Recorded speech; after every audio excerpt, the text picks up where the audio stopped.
اعمال دیا جائے گا قیامت میں، تو کسی کے سیدھے ہاتھ میں کسی کے الٹے ہاتھ میں۔ جس کے سیدھے ہاتھ میں دیا جائے گا یہ اس کے لیے نبی خوشخبری، اللہ کی رحمت کی بخشش کی مغفرت کی جنت، اور جس کے الٹے ہاتھ میں دیا جائے گا یہ اس کے لیے وعید ہوگی، بدخبری ہوگی، اللہ کے قہر کی، غضب کی، عذاب کی، جہنم کی۔ یہ خوف کا مقام ہے۔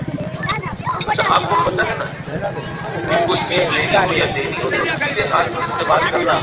یہ سنت طریقہ ہے۔ سیدھے ہاتھ سے لو، سیدھے ہاتھ سے لو، یہ آقا کریم کی سنت ہے۔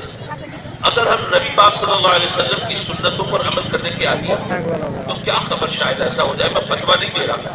میں ایک امکانی بات کر رہا ہوں، ممکن ہے ایسا ہو جائے کہ فرشتے آئے نا نامہ اعمال دینے، ہماری عادت ہو ہم عادتاً سیدھا ہاتھ بڑھا دیں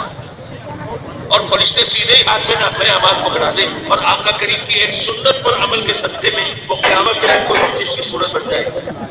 یارو اگر آقا کریم کی ایک سنت پر عمل کے صدقے میں وہاں پر امکان ہو سکتا ہے بخشش کا، تو باقی سنتوں کو اپنائیں تو ذرا سوچیے کس طرح اللہ کی رحمتوں سے حصہ مل سکتا ہے۔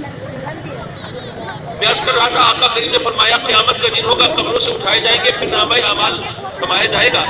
تو ایک شخص ایسا ہوگا، ایسے بہت سے لوگ ہوں گے، آقا کریم مثال کے طور پر فرما رہے ہیں، ایک شخص ایسا ہوگا جس کے نامہ اعمال میں بڑی نیکیاں ہوں،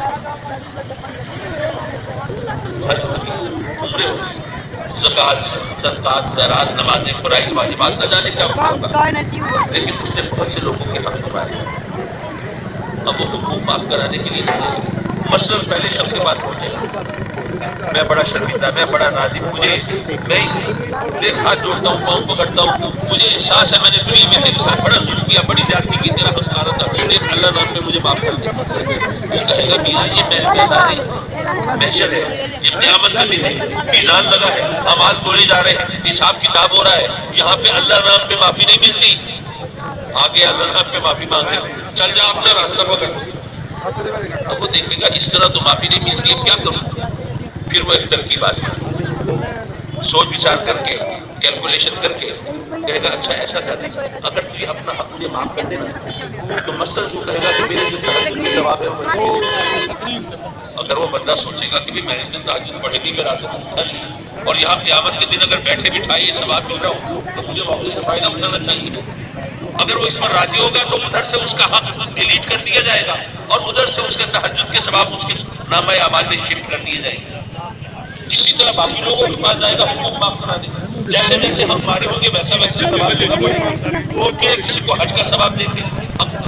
حج کا ثواب دے کے حق معاف کرانا پڑے، کسی کو عمروں کا، کسی کو فرائض کا، کہیں ممکن ہے نوازنے سے کام چل جائے۔ آقا کریم صلی اللہ علیہ وسلم فرماتے ہیں کہ پھر ایک وقت ایسا آئے گا کہ اس کے اعمال سب برابر ہو جائیں گے، کوئی نیکی باقی نہیں بچے گی، لیکن ابھی بھی اس کے ذمے کچھ لوگوں کے حقوق باقی ہیں۔ اب یہ کریں ظاہر ہے بارگیننگ کے لیے کچھ ہے نہیں، دینے کے لیے کچھ ہے نہیں، سودے بازی کے لیے اس کے ملے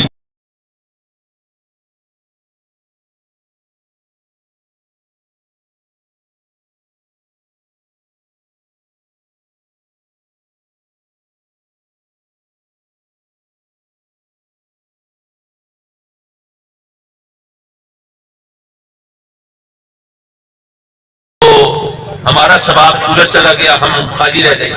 نہیں، رب کائنات ہمارا ثواب اسی طرح برقرار رکھتا ہے۔ اچھا یہ بات تو میں اپنی طرف سے نہیں کہہ رہا، یہ یقینی بات ہے، یہ میں قرآن حدیث کی روشنی میں بات کر رہا ہوں۔ رب کائنات ہمارا ثواب ختم نہیں کرتا بلکہ اپنے خزانے سے وہ ثواب دوسری طرف عطا فرما دیتا ہے۔ جیسے وہ آپ نے سنا ہوگا کہ آقا کریم صلی اللہ علیہ وسلم نے فرمایا کہ اگر تم اپنے والدین کو محبت سے عقیدت سے دیکھو تو ایک بار دیکھنے پر رب کائنات تمہیں حج مبرور کا ثواب عطا فرما دیتا ہے۔ کسی صحابی نے عرض کی آقا کا 100 بار اگر دیکھو دن میں، تو آقا کریم نے فرمایا اس کے پاس کوئی ثواب کی کمی ہے؟ تم سمجھتے ہو بس ثواب کا کوٹا ختم ہو جائے گا؟ نہیں، اس کے پاس کوئی کمی نہیں ہے، وہ ہر بار اس طرح عطا فرمائے گا۔ تو جس طرح اس کے پاس ثواب کی کمی نہیں، تو ہم جو نیکی کرتے ہیں ہمارا ثواب کم نہیں ہوتا، دوسری طرف رب کائنات ثواب عطا فرما دیتا ہے۔ تو یہاں پر میرا ذوق یہ کہتا ہے کہ اگر آپ نے نیکی کی آپ کو ثواب ملا،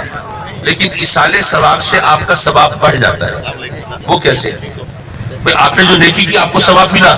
لیکن جب کسی کو ثواب بھیجا تو دوسرے بندے کے ساتھ نیکی کی یا نہیں کی؟ دوسرے کے ساتھ نیکی کی تو کسی کے ساتھ نیکی کرنے کا بھی تو ثواب ملتا ہے نا. تو وہ ثواب پھر آپ کے کھاتے میں بڑھ گیا تو ایصال ثواب سے ثواب اور بڑھ جاتا ہے. بہرحال ہم رب کی بارگاہ میں التجا کرتے ہیں کہ مولا اپنے کرم سے اپنے حبیب کے صدقے